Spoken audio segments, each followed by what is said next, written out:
हमको और आपको इस बात के ऊपर थोड़ा सा गौर करना है कि भारतीय संस्कृति कब से है। मैं और आप संस्कृति संस्कृति संस्कृति के बारे में बात कर रहे हैं, तो ये भारतीय संस्कृति हमारी और आपकी कब से है, उसके ऊपर हम लोग कुछ चर्चा करना चाहते हैं। संपूर्ण ब्रह्मांड, पूरा ब्रह्मांड जो है, ये आज की साइंस ऐसा बताती है कि आज का मालूम इतिहास जो है कोई 14 बिलियन साल पुराना है। ये ब्रह्मांड, साइंस के पास आज बहुत टेक्नोलॉजीज हैं। अब से 10 साल पहले उनके पास वो टेक्नोलॉजीज नहीं थी, लेकिन आज की डेट में उनके पास ऐसी टेक्नोलॉजीज हैं कि उनको अगर किसी जगह का एक कण मिल जाता है, एक एटम मिल जाता है, तो उससे वो एज के आसपास कहीं पहुंच जाते हैं कि ये कितनी पुरानी साल। वो फॉरेंसिक मेडिसिन वाले जब जैसे लावारिस लाश मिलती है या कुछ और होता है, तो वो लोग कुछ पता लगाने की कोशिश करते हैं, वो भी है। उसके अलावा बहुत सारी चीजें उनके पास है। तो पूरे ब्रह्मांड में आपको मालूम है, आपका मोबाइल फोन उससे चलता है, जीपीएस से चलता है। आप यहां बैठे हुए हैं, आपके सिग्नल्स वहां ऊपर कनेक्टेड है, आपने किसी का नंबर मिलाया। अगर मेरा मोबाइल भी यहीं पास में रखा हुआ है, आपके पास में बैठा हुआ हूं, लेकिन पहले आपके सिग्नल वहां जाएंगे, वहां वो लोकेट करेगा कि इस नंबर का वो कहां है, फिर वो वहां से लोकेट होकर के यहां आएगा। ये दो फोन ऐसे नहीं मिलेंगे आपस में, ये ऐसा जाएगा, वो ढूंढेगा, ढूंढ करके फिर वो यहाँ घंटी बजाएगा। इसमें टाइम इतना कम होता है कि हमें समझ में नहीं आता, लेकिन प्रोसेस बहुत हाई और हाई स्पीड प्रोसेस है। पूरी दुनिया में नहीं बल्कि पूरे और जहां कहीं जगत में मैक्सिमम पॉसिबल हो सकता है, कोशिश करके इंसान पहुंचता जा रहा है और वहां की उम्र को पता लगाने की कोशिश कर रहा है। हर चीज की अपनी आयु होती है, इंसानों की अपनी आयु, पेड़ों की अपनी आयु होती है। बरगद का पेड़ 700 साल, 800 साल, 1500 साल, 1300 साल ऐसे रह जाता है। पीपल का पेड़ थोड़ा कम रह जाता है। चांद सितारे और भी ज्यादा पुराने, सबकी अपनी अपनी एक एज होती है। ये जो ब्रह्मांड हमारे चारों तरफ है, जिसको हम लोग जो है वो गैलेक्सीज कहते हैं, ये दुनिया नहीं, ये दुनिया तो बहुत छोटी है ब्रह्मांड के सामने, एक सितारा सी है, बस एक तारा है। पूरे ब्रह्मांड का अभी तक का मालूम इतिहास जो है वो 14 बिलियन साल पुरानी तो ब्रह्मांड है। हो सकता है और आगे बढ़ जाएगी, जैसे जैसे ज्ञान बढ़ता जाएगा वैसे वैसे हो सकता है ये 14 बिलियन और ज्यादा हो जाए, लेकिन 14 बिलियन तक तो इंसान पहुंच गया। ये 14 बिलियन साल पुराना, ये सृष्टि जितनी है ये 14 बिलियन साल पुरानी है। मानव के अस्तित्व का मालूम इतिहास, आज की डेट तक का मालूम इतिहास जो है वो 3 लाख साल पुराना है। इन सब बातों को मैं और आप अच्छे से ध्यान में रखें। पूरे ब्रह्मांड का मालूम इतिहास कितना है? 14 बिलियन साल पुराना है। 14 बिलियन। इंसानों का मालूम इतिहास कितना है कि इंसान कब से? 3 लाख साल। 14 बिलियन साल और 3 लाख साल में तो जमीन आसमान का फर्क है। ब्रह्मांड बना, कुछ हुआ, फिर पता नहीं क्या हुआ, फिर कुछ हुआ, फिर धरती आग का गोला थी, साइंस ऐसा बताती है। ये आग के गोले को करोड़ों साल लगे फिर सही होने में, सीधा होने में, ठंडा होने में, यहाँ पे जीवन बच सके। फिर वनस्पति आई, फिर उसके बाद जानवर आए करोड़ों साल के बाद, फिर करोड़ों साल के बाद इंसान को उतारा। एक प्रोसेस है, उस प्रोसेस के तहत पूरा ये सारा काम हुआ। आज की डेट तक 3 लाख साल पुराना इंसान का इतिहास मिलता है। इस बात को याद रखिएगा, हम और आप इस बारे में बात कर रहे हैं भारतीय संस्कृति कितनी पुरानी है। भारतीय संस्कृति का अग्रणी जो मानव है, अग्रणी समझ रहे हैं, सबसे पहला। अग्रणी मतलब इसको अरबी जुबान में कहते हैं अव्वल, उर्दू में भी कहते हैं अव्वल। उर्दू में अगर कहें ना किस क्लास में पढ़ते हो, तो कहते हैं अव्वल दर्जे में पढ़ रहे हैं। दर्जा कहते हैं क्लास को, पहली क्लास में पढ़ रहे हैं। तो अग्रणीय मानव, सबसे पहला मानव जो है वो भारतीय संस्कृति का प्रारंभिक मानव है। सबसे पहला मनु, भारतीय संस्कृति में 14 मनु है, हमको आपको मालूम है अच्छे से। सबसे पहला मनु, मनु कहते किसको है?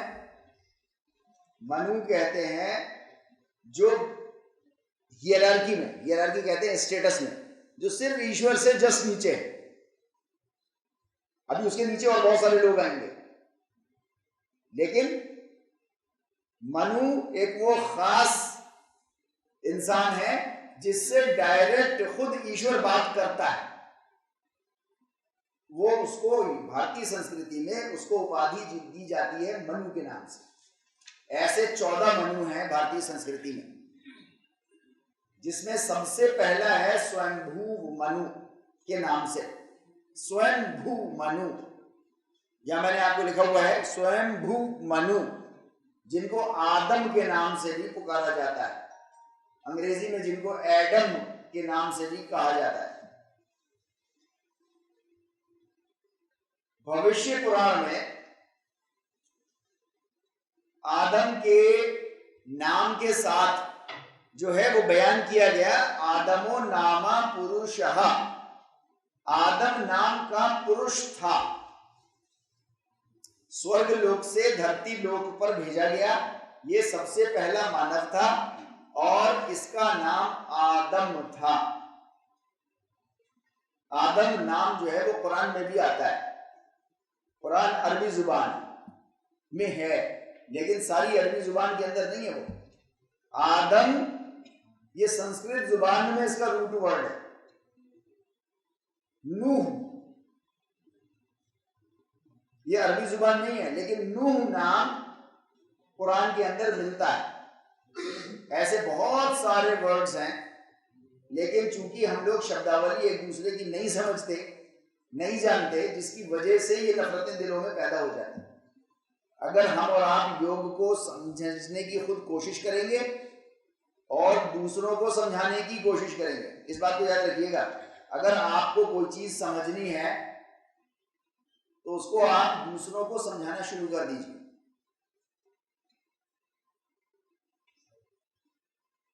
दूसरे के कान में आपके मुंह से जो बात जाएगी, मुझे नहीं मालूम, आपको नहीं मालूम कि उसके समझ में आ रही है कि नहीं आ रही है, लेकिन आपके मुंह से सबसे करीब काम किसका है? आपका खुद का।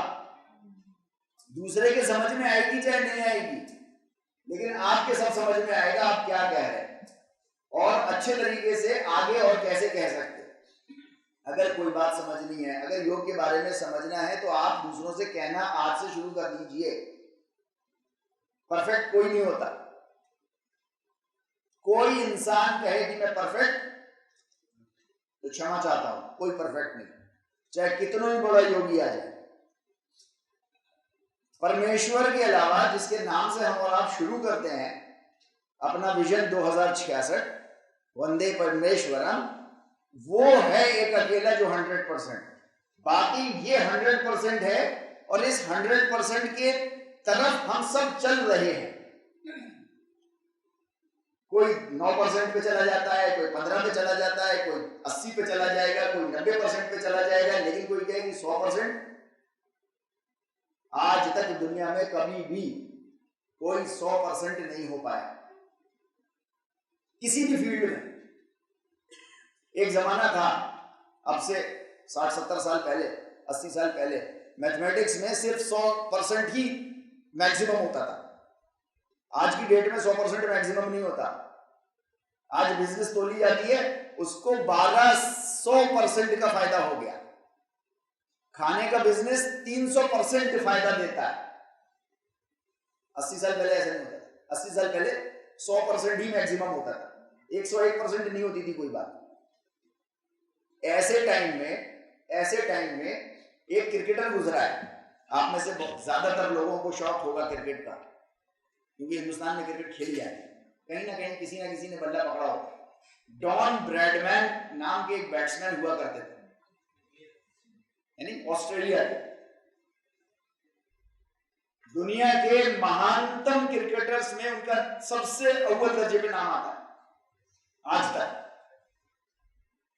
जिस जमाने में 100% मैक्सिमम माना जाता था, उस वक्त जब वो रिटायरमेंट उन्होंने लिया है, तो उस वक्त उनकी बैटिंग एवरेज 99.94% थी।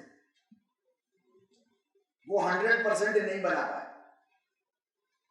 मैच से पहले उनकी 99.94% उनका एवरेज थी, जिस मैच में उन्होंने अपने को रिटायर करने का घोषणा की थी, उसमें वो 0 पे आउट हो गए। दुनिया के महानतम बैट्समैन थे, महानतम क्रिकेटर्स में उस जमाने में भी उनको ऐसे ही था, सर का खिताब मिला हुआ था। उनकी 99.94 चूंकि 100% मैक्सिमम था ना उस जमाने में, राइट। अगर वो अगला कोई मैच खेलना चाहते तो कोई उनको रोक सकता था क्या? लेकिन नहीं रोक सकता था। जिसने उनको बनाया था उसने रोक दिया। क्यों? इसलिए कि 100% सबसे मैक्सिमम है, तुम 100 तक नहीं पहुंचोगे, नहीं रहो, शांत बैठो। तो आज भी उनकी परसेंट जो है वो 99.94 ही है। जिस जमाने में, अगर आज के जमाने में होते तो हो सकता है फिर वो 100% क्रॉस कर देते, हो सकता है कि हर इनिंग में 100 बनाए उन्होंने। मैं आपके साथ ये कहने की कोशिश कर रहा हूं कि कोई 100% नहीं है। आप कोशिश करते रहिए, मैं भी कोशिश करता रहूं। यानी ऊपर वाला जिसके नाम से मैं और आप शुरू करते हैं, वो किस किस की कबूल करेगा, क्या क्या मेहनत कबूल करेगा, ग्रहण करेगा और क्या आशीर्वाद देगा, मुझे नहीं पता। ये तो जब हम और आप इस दुनिया में उसका नतीजा देखेंगे तब पता चलेगा, या जब उसके पास जाएंगे तब पता चलेगा। क्योंकि उस 100% की तरफ सब लोग दौड़ रहे हैं, हर सांस पे उसकी तरफ ही हम और आप चल रहे हैं।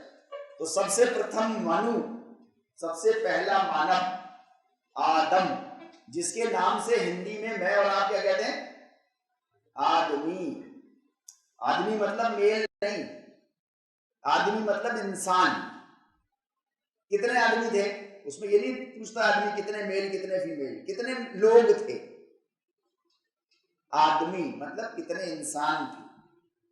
आदम के नाम से हिंदुस्तान में ही आदमी मिलते हैं बस, क्योंकि यहीं से उस आदम की शुरुआत हुई है।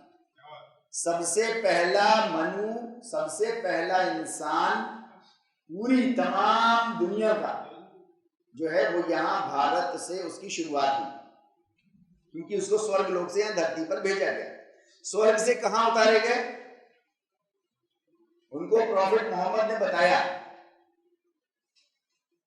उनसे कहा गया कि कुरान के अंदर एक वर्ड आता है जो मैंने यहाँ पे एक मंत्र का या आयत का एक छोटा सा हिस्सा लिखा हुआ है कि उन सब से कहा स्वर्ग लोक में, ईश्वर ने उन सब से कहा कि अच्छा निकलो यहां से तुम सब और जाओ धरती पर नीचे पहुंचो।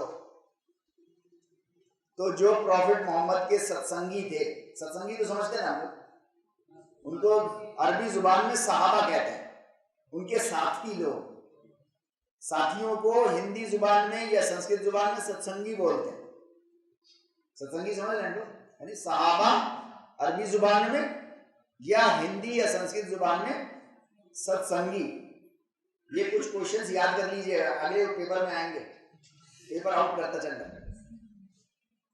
सत्संगी को अरबी जुबान में क्या कहते हैं? क्या कहते हैं? सहाबा को क्या कहते हैं संस्कृत में? चले आज मेरे हाथ में भी तलवार, आपके हाथ में तलवार, काट दे एक दूसरे को। यानी सिर्फ चूंकि शब्दावली नहीं आती, उसकी सारी प्रॉब्लम हमें आपको जो है वो फेस करनी पड़ती। बहरहाल उनके सत्संगियों ने उनसे पूछा कि हे इश्दूत, उनको जमीन के किसी हिस्से पे भेजा, ठीक है, लेकिन उनको धरती के किस हिस्से पर भेजा? उनके बारे में आता है कि वो 70 हाथ लंबे थे, 21 हाथ चौड़े थे। चाहे कितने लंबे थे इसकी बहस नहीं कर रहे, चाहे कितनों चौड़े थे इसकी भी बहस नहीं हो रही। सवाल यह है कि वो धरती के किसी हिस्से पे उतरे होंगे ना, किसी हिस्से पे उन्होंने पैर रखा होगा। तो प्रॉफिट मोहम्मद से जब पूछा उनके सत्संगियों ने कि उनको जमीन के किस हिस्से पर भेजा गया, तो प्रॉफिट मोहम्मद ने जवाब दिया कि उनको हिंद की धरती पर सबसे पहले भेजा गया। उनको हिंद की धरती पर सबसे पहले भेजा गया। मैं क्या आपके सामने रखने की, क्या किन तथ्यों को रखने की कोशिश कर रहा हूं? इन तथ्यों को रखने की कोशिश कर रहा हूं कि तमाम मानव जाति किसी जमाने में हिंदुस्तान से, मेरे और आपके देश से शुरू हुई है। ये बात शुरू से भारतीय संस्कृति में भी ऐसी चलती चली आ रही है, और लास्ट में अगर कोई आया तो उसने भी यही बात कही, बीच में कोई आया अगर तो उसने भी यही सारी बातें कही। भारतीय संस्कृति का अग्रणीय मानव आदम और उसकी पत्नी हव्यवती, संस्कृत में उसको कहते हैं हव्यवती, जिसको अरबी जुबान में कहा जाता है हव्वा। आदम और हव्वा, हव्वा, हव्यवती, ये दोनों विश्व के प्रारंभिक मानव हैं।